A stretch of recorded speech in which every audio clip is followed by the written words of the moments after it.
로마서 말씀을 읽고 있습니다. 어제 그 8장 뒷장의 이야기들을 우리가 어제 읽지 못했는데 아마 이제 수요일 날에 이것을 가지고 말씀 묵상하려고 하는데요. 하나님의 끊을 수 없는 사랑에 대한 이야기입니다. 우리가 좋아하는 아무것도 우리 주 그리스도 예수 안에 있는 하나님의 사랑을 끊을 수 없다. 이 말은 율법보다 더 크신 분이 우리 예수 그리스도시고, 또한 세상의 모든 요구와 세상의 모든 정죄와 참소보다 더 크신 사랑을 가지신 분이 우리 하나님이시기 때문에 우리는 그 영원한 하나님의 은혜를 붙잡고 살고 있다. 이런 얘기입니다. 더 자세한 얘기는 수요일 날 나누겠고요. 오늘은 그 이후의 이야기예요. 이제 실제적으로 바울이 이야기하고 싶은 복음에 대한 이야기는 끝났습니다. 복음을 무엇이라고 설명했습니까? 그 전까지 이 복음 이전은 구원하면은 떠오르는 것이 바로 율법이었어요. 율법은 하나님께서 모세를 통해서 이스라엘에게 주셨는데, 그 율법은 하나님이 무엇을 원하는지를 가르쳐 주는 것이었습니다. 그래서 하나님께 구원받은 사람은 어떤 사람인가?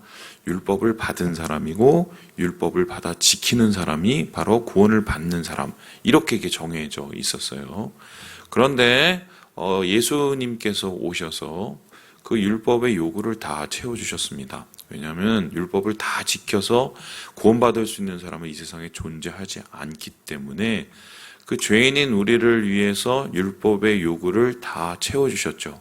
어떤 요구를 채우셨습니까? 죄 지으면 벌 받고 벌 받으면 죽어야 되는데, 예수님께서 그 죄를 다 받고 대신해서 우리를 위해서 죽으셨기 때문에 우리가 원래 죽어야 될 그 자리, 율법의 요구를 다 충족시켜 주신 분이 예수님이다. 이제 그러면서 이제 구원의 이야기가 완전히 바뀌어 버렸죠. 어떻게 바뀝니까? 율법을 지켜서 구원을 받는 게 아니라 율법을 이루신, 율법의 요구를 다 이루신 예수님을 믿어서 구원받는 거로 바뀌게 됐습니다. 그래서 우리가 믿는 게 복음인 것이 왜 기쁜 소식입니까? 그전에 못하던 것을 지금은 합니다. 그전에는 불가능하던 것이 지금은 가능해졌습니다. 그 이유는 우리가 예수님 때문에 끊을 수 없는 하나님의 사랑으로 우리가 구원의 자리에 나아가기 때문이다. 이게 사실 이 8장까지의 전체적인 이야기입니다. 그런데 이런 얘기를 하게 되면은 결론적으로 계속적으로 마음이 힘들고 어렵고 불편한 사람들이 있었습니다. 누군가요? 그 전까지 구원이라고 생각했던 그 율법을 따라서 살던 자들이었습니다. 그들은 누굽니까? 바로 다름 아닌 바울과 같은 바로 이스라엘 사람이요, 유대 사람이요, 율법의 테두리 안에 있었던 이 공동체였습니다. 그런데 그 공동체 사람들이 지금은 어떻게 됐습니까? 새로운 하나님의 복음과 은혜의 복음에 따르면 이젠 율법보다 더 중요한 어떻게요? 예수를 믿는 것이 중요하거든요. 그런데 이 본국 이스라엘 혹은 이 바울이 이 속해 있는 그 유대 공동체는 그런 일들이 전혀 일어나지 않고 오히려 반대의 일들, 오히려 예수를 믿는 사람을 핍박하는 일들이 일어나게 되지요. 그러면은 정확하게 따지면 이거는 뭐냐면 점점 구원의 밖으로, 구원과 반대로 지금 향하고 있는 것이죠. 이러한 모습을 바울이 보았고, 바울은 또 그러한 상황 속에서 그러한 사람들과 함께 살았고, 그리고 그 사람들과 함께 율법을 정말 중요시하는 철저한 율법주의자였고, 그리고 그들의 마음을 이해하고 있었기 때문에 참 두 가지의 양가의 심정이었을 거예요. 그래서 이 바울이 바로 자기 자신들의 이 공동체, 자기의 민족, 동족을 향해서 이런 마음을 품고 있는데요. 우리 함께 1절과 2절의 말씀 같이 붙어 있네요. 우리 같이 한번 읽어보도록 하겠습니다. 시작! 내가 그리스도 안에서 참말을 하고 거짓말을 아니하노라. 나에게 큰 근심이 있는 것과 마음에 그치지 않는 고통이 있는 것을 내 양심이 성령 안에서 나와 더불어 증언하노니. 한마디로 매우 심히 괴롭다라고 얘기합니다. 왜 그렇습니까? 지금에 있는 그 상태라면 이스라엘 백성 혹은 유대인들은 어떻게 됩니까? 예수를 죽이고 예수를 받아들이지 않고 예수를 반대하는 그들의 인생 속에 구원이 나타날 수가 없기 때문이죠. 아무리 이것에 대해서 여러 가지로 생각을 하고 또 아무리 다른 식의 방법을 찾으려고 해도 구원은 예수 외에 나타날 수가 없는데 그 구원을 오히려 더 반대하고 구원을 거부하는 그들을 생각할 때 불편한 거예요. 뿐만 아니라 이 당시에는 사실 이 초대교회에 이 복음의 색깔이 두 개가 혼재돼 있었어요. 이게 그게 무슨 소리냐면 이 바울처럼 완전히 은혜에 의한 복음, 예수 그리스도의 은혜로 십자가로 구원받은 이 완전 은혜 복음이 있었고요. 그리고 반대로 베드로나 그 초창기의 그 야고보 같은 교성을 보면 은혜뿐만이 아니라 어떻게 합니까? 율법의 요구를 지켜야 한다는 율법주의적인 사고가 있었습니다. 이게 교회 안에 계속적으로 충돌을 해갔고요.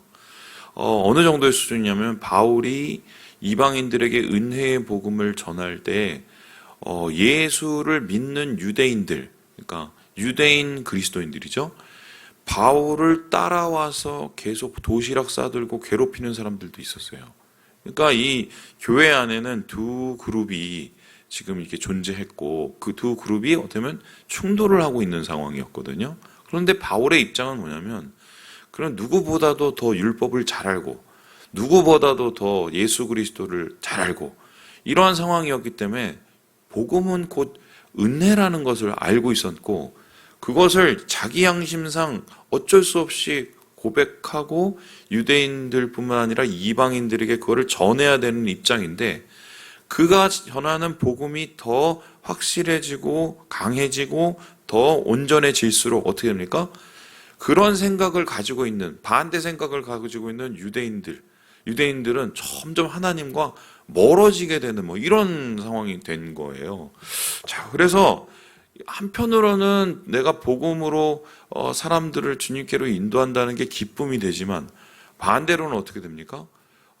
내가 이럴수록 우리 가족들, 우리 형제들, 우리 친척들, 우리의 공동체 동포들 오히려 내가 지금 못할 짓을 하고 있는 거 아닌가?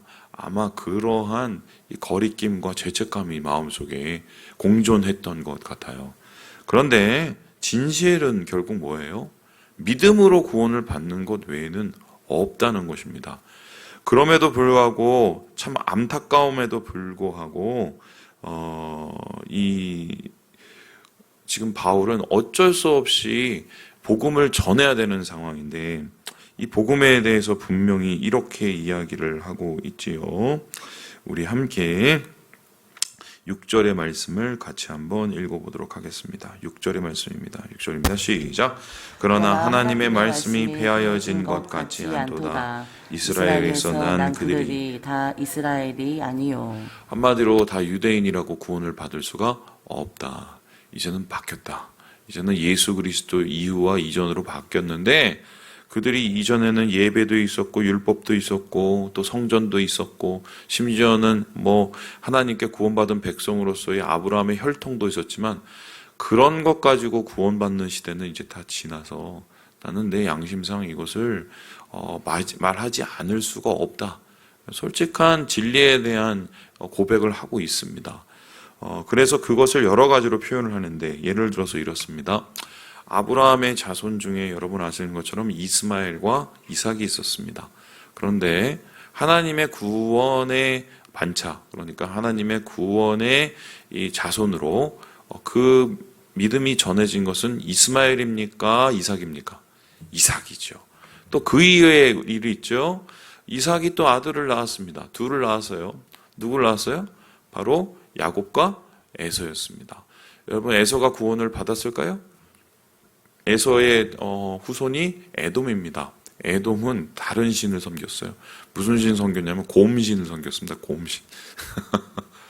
왜 그랬습니까? 끊임없이 야곱의 믿음의 테두리에서 벗어나서 어떻게 합니까? 가나안 사람들과 교류하고 그들과 결혼을 하고 또한 그들의 신앙을 받아들이고 점점 동화되고 있었죠. 사실 장자로 따지면은 에서가 이 이삭과 또한 그 아브라함으로부터 내려오는 복음을 받고 믿음을 받았어야 되는데 결국 그것은 탈락이 되었고요. 그의 동생인 야곱이 됐습니다. 야곱은 사실 부족한 사람이었지만 왜 그가 이삭을 이어서 믿음의 자손이 되었습니까?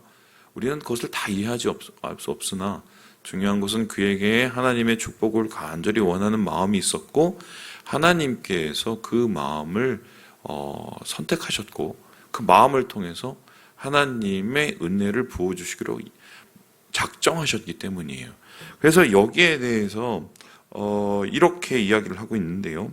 우리 함께 11절의 말씀을 같이 한번 읽어보도록 하겠습니다. 11절의 말씀입니다. 시작.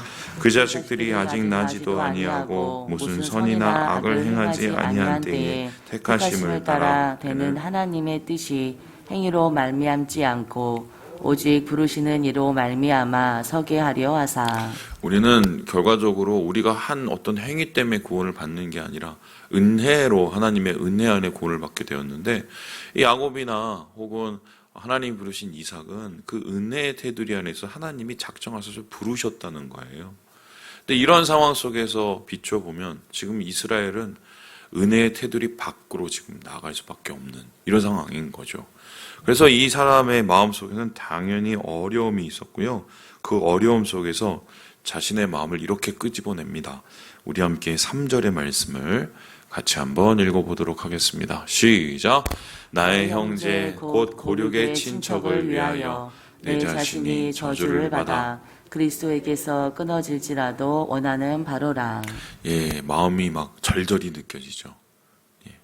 그러니까 우리의 생각으로는 바울이 완전히 이방인의 사도로 이방인을 위해서 존재하는 사람이라고 생각을 하지만 그게 아니에요. 복음을 전했으면 전할수록 선교의 일에 더했으면 더할수록 자기의 동족과 또한 자기의 민족과 자기의 형제 자매를 향한 마음이 더 간절해지고 그들을 위한 이 마음의 빚을 진 거죠. 또 그들을 향한 그만큼의 기도와 절실한 마음이 이 마음 속에 있었던 것입니다. 결국 이런 마음들을 하나님께 올려드렸겠죠. 그리고 이 마음 속에서 하나님이 그들에게 긍휼을 베푸셔서 하나님께서 그들을 버리지 않으시도록 간절히 기도했을 겁니다. 자, 그러면 그 이후에 바울 이후에 유대 공동체는 어떻게 됐을까요? 어떻게 됐을까요? 여러분 잘 알고 계시죠? 이 70년에 이 유대 왕국은 완전히 공중 분해가 되어버립니다. 그래서 이 예루살렘, 그들이 자랑하는 그 예루살렘 성전 다 무너졌고요. 지금도 이제 예루살렘 가면 성전은 없어요. 그냥 벽 하나 남았어요, 벽. 그걸 통곡의 벽이라고 그러죠. 그게 이제 헤롯이 지은 성전의 벽 한쪽 구석만 남아서 거기다 대고 그냥 웁니다. 그냥 통곡의 벽만 남고 없어요. 그리고는 어떻게 됩니까? 세계 곳곳에 다 찢어져서 소위 말해서 자기의 고향도 갈 곳도 없이 형체도 없이 헤매고 다니고 방랑하는 유랑민족이 됩니다.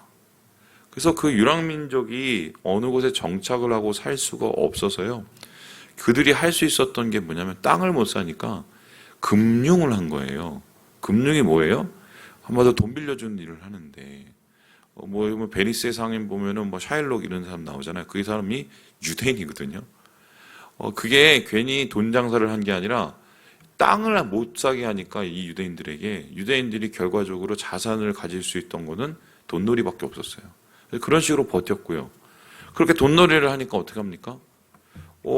사람들이 기분 좋지는 않죠. 우리 땅에 와서 다른 나라 사람들이 와서 다른 민족이 와서 왜 돈을 벌어 먹고 살아? 그리고는 어떻게 해요? 틈만 날 때마다 유대인들을 박해를 합니다.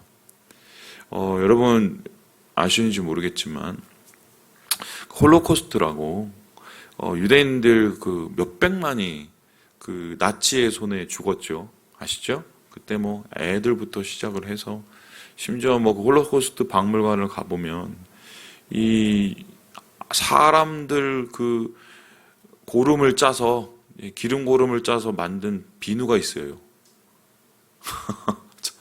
그렇게 난리를 쳤거든요. 근데 흥미로운 게 그 전쟁이 끝나고 나서 연합군이 승리를 했습니다. 연합군이 승리할 때 유대인들이 연합군에게 자본을 많이 댔어요.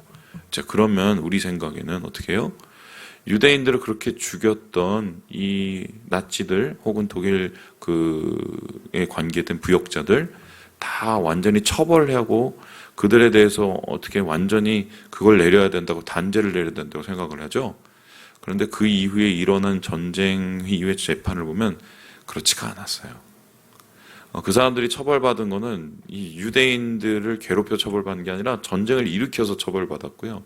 사실 그러면서 유대인들 홀로코스트에 가담했던 많은 부역자들이 도망갑니다. 엄청 많이 도망가요. 그들을 이제 다시 찾아서 잡아낸 사람들이 지금의 이스라엘의 모사드라는 그 정보기관이에요. 왜 그랬는가? 역사를 살펴보면 심지어는 독일 사람뿐만 아니라 연합군에 속한 나라들조차도 유대인들을 싫어했어요. 그만큼 정말 초대받지 못한, 환영받지 못한 민족으로 2000년을 삽니다. 2000년을. 그리고 나서 지금 뭐 1947년인가요? 그때 지금 이스라엘이라는 나라를 만들고 거기에 이제 개척을 해서 아무도 없는 땅에 가서 이제 소위 말해서 맨 땅에 헤딩을 한 거죠. 그래서 지금 나라가 세워지긴 했죠. 뭐 어제 보니까 이제 이스라엘이 청소년 축구에서 3위에도 했어요. 그죠? 뭐 이렇게 우리가 세워 나가는 것을 보지만 여러분 사실은 이 사람들이 예수 때문에 지금 먹고 살거든요. 가면은 다 그 성지순례 오신 분들 장사해서 먹고 사세요. 그런데 예수님을 이용을 하지 예수를 믿는 사람은 참 극히 드물다. 이렇게 참 어떻게 보면은 저주받는 백성이 되었지요. 그러면은 이들 가운데 과연 이 하나님의 은혜와 복음은 끝이 났을까? 이 바울의 간절한 기도는 이렇게 끝이 나 버렸을까? 흥미로운 게 여러분 그 영화가 있어요. 메시아 주라고 했어요. 그게 뭐냐면 유대인 가운데 예수를 고백한 그리스도인들이 적잖이 있어요. 그런데 이 사람들이 예수를 믿는 과정을 보면 굉장히 극적입니다. 뭐 예를 들어서 이 바울처럼 정말 예수님을 직접 만나기도 하고 또 신비로운 방법으로 예수님의 은혜를 경험하기도 하고 그리고 하나님의 감동에 의해서 사로잡혀서 예수를 믿는 이 메시아닉 주들이 지금 점점 늘어나고 있는 상황이에요. 그래서 성경학자들은 이제 뭐라고 그러냐면 말세의 말세 지말, 이 최후의 심판이 오는 그날에 가장 중요한 사인이 무엇일까 얘기를 할 때, 이 성경학자들의 한 편은 뭐라고 하냐면, 유대인들이 하나님 안에서 예수께 돌아오는 일이 있을 것이다. 뭐 이렇게 얘기를 하시는 분들이 많습니다. 그래도 하나님께서는 이들을 버리지 않는 그 긍휼의 문을 열어놓으셨고, 그리고 아마 이것은 바울이 그렇게 간절하게 기도했던 그 때문이 아닐까. 저는 그래서 오늘 말씀을 통해서 무엇을 보냐면 그런 걸 봅니다. 이런 거 있잖아요. 나는 신앙생활 잘하고 있는데 내 가족들, 그죠? 참 어떻게 할 수도 없는 내 가족들이 어떻게 할 거냐, 그죠? 아마 그 마음이었을 거예요, 바울이. 아마 모세가 자기 백성을 위해서 자기 생명책을 내놓고 기도하는 것 같은 그 마음이 아니었을까. 근데 하나님께서는 그 기도를 잊지 않고 계신다. 하나님의 은혜를 기억하고 계신다. 여러분 이것이 좀 우리가 우리 가족과 우리의 우리 친지를 위해서 기도할 수 있는 힘이 됐으면 좋겠습니다. 주님 안에서 이 약속의 말씀을 받은 자녀로서 긍휼 가운데 거하시는 그리고 그 기도를 잃지 않으시는 우리 모든 형제 자매들 되시길 주님의 이름으로 축원합니다.